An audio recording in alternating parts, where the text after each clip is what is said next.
వారికి ఇచ్చినారు, ల్యాండ్ ఇచ్చినారు, పట్టాలు ఇచ్చారు. మొన్న మీరు కూర్చోండి అమ్మా, మీరు కూర్చో కూర్చో కూర్చో కూర్చో.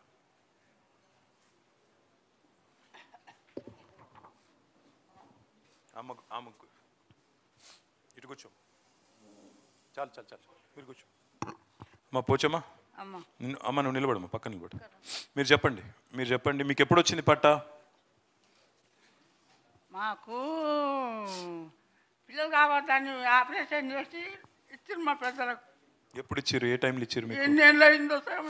40 ఏళ్ళ కిందట. 50 ఏళ్ళు అవుతుంది. ఆపరేషన్ చేసుకుని చేతులు పట్టి రాళ్ళలో దాగుంటే పట్టుకుంటే దాగుంటే కూడా పట్టుకొచ్చేసారు. ఇక నమ్మసలోడు చేసి నమ్మసలోడు చచ్చిపోయి ఇక నేను ఇంట్లోనే ఉంటున్నా సార్. న్యాయంగానే. ఎంతమంది పిల్లలు పోచమ్మా మీకు? నాకు 2 కొడుకులు, కొడుకుకు 4 ఆడపిల్లలు వెళ్తారు. అంతా కలిసే ఉండేదా మీరు? కలిసే ఉంటాం. అక్కడనే 40 ఏళ్ళకి వెళ్ళి ఉండేది.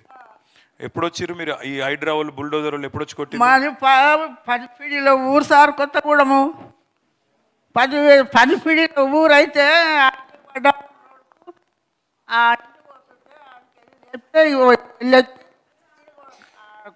ఆర్టీ ఆఫీస్ కాడ కట్టుకున్నాం. ఇక వాటిని కూడా అటు చేస్తున్నారు. మమ్మల్ని భూమి మీదే బతికినాం సార్. మేము ఆ భూమి మీద బతికి నమ్మకం చచ్చిపోయాడు. ఏడోకు. ఇప్పుడు ఎక్కడ ఉంటురమ్మా? ఇప్పుడు ఎక్కడ ఉంటుర్రు? ఆర్టీ ఆఫీస్కి. అక్కడ ఆఫీస్ కాడనే ఉంటుర్రా? ఏడోకు. మేము ఉన్నాం, నీకు ధైర్యంగా ఉండు. న్యాయంగా కొట్లాడదాం, కోర్టుకు పోయి కొట్లాడదాం. నువ్వు రంది పెట్టుకోకు, కొట్లాడతాం నీకోసం. అందుకే రమ్మన్నా, కొట్లాడి మీకు న్యాయం చేపిస్తా. అందుకే రమ్మన్నా. దబ్బన వీళ్ళు చేయకపోతే 2 నెలలలో నేను చేస్తా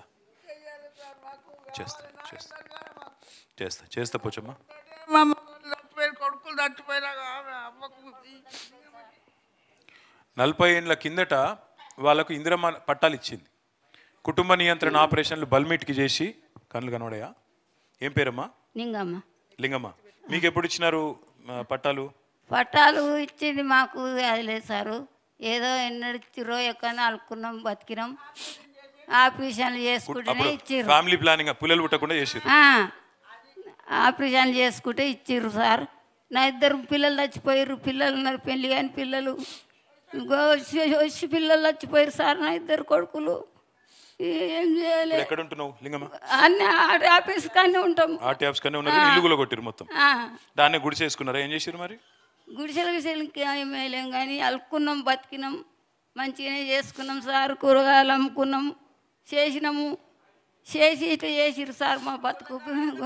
ఇప్పుడు గుళ్ళకాడ అడక తింటున్నాం సార్. మేము 2 కొడుకులు చచ్చిపోయారు. 2 పిల్లలు, 3 పిల్లలు ఉన్నారు సార్ పెళ్ళికి. ఇట్లా అయిపోయింది మా బతుకు. దాని మీద మాకు ఆధారం ఉండి ఇంత 2 కొడుకులు పోయారు కదా. పిల్లలు సందర్శన పిల్లలు పెళ్ళిళ్ళు చేస్తామంటే ఇట్లా చేసిరు సార్ మా బతుకు. మీరేం రంది పెట్టుకోకూరి అమ్మా. పోచమ్మా, ఏడోకేడు లింగమ్మ. నేను మీకు సాయం చేస్తా. పెళ్ళిళ్ళకున్నారు సార్. మొగలు చచ్చిపోయారు 2 అనుకోలేము. ఆ సారు మమ్మల్ని చాలా మోసం చేసేసిండు. చాలా మోసం చేసిరు సార్. మోసం చేయలేదు. మాకు బాధ రాలేదు సార్. కాదు, మీకు లాయర్లను అప్పచెప్తా, ఇప్పుడే అప్పచెప్పి నేను న్యాయపరంగా కొట్లాడదాం, కోర్టు పోదాం, కొట్లాడదాం. మీ జాగా మీకు అయ్యేటట్టు చేద్దాం. మీ జాగా మీకు అయ్యేటట్టు చేద్దాం. మా బాధ్యత. మీరు కూర్చోండి లింగమ్మ. మీరు ఇక్కడ కూర్చోండి. ఈడ ముంగట కూర్చోండి. ఒక్క నిమిషం కూర్చోండి. మీరు కూర్చోండి. మీరు మెల్లగా ఈడ ముంగట రండి. ఇప్పుడు మన బాలమ్మ గారు, బాలయ్య నగర్, గాజుల రామారం బాలమ్మ గారిది. వారికి ఒక 10 ఏళ్ళ నుంచి అక్కడ ఒక బండి ఉంది. ఇక్కడ ఉన్నారు. అమ్మ నాకు ఇయ్యమ్మ. బాలమ్మ మీరు కూర్చో. ఒక్క నిమిషం కూర్చోమ్మ. ఒక బండి ఉంది అమ్మకి. ఆమె రొట్టెలు చేస్తుంది ఆ బండి మీద. 10 ఏళ్ళకి వెళ్ళి అక్కడనే ఆమె మొత్తం వాళ్ళ కుటుంబాన్ని మొత్తం ఆమెనే సాకుతున్నది. 4 కుటుంబ సభ్యులు. అంతేనా బాలమ్మ? దగ్గర పెట్టుకో ఒకసారి చెప్పు. దగ్గర పెట్టుకో, మైక్ దగ్గర పెట్టుకో.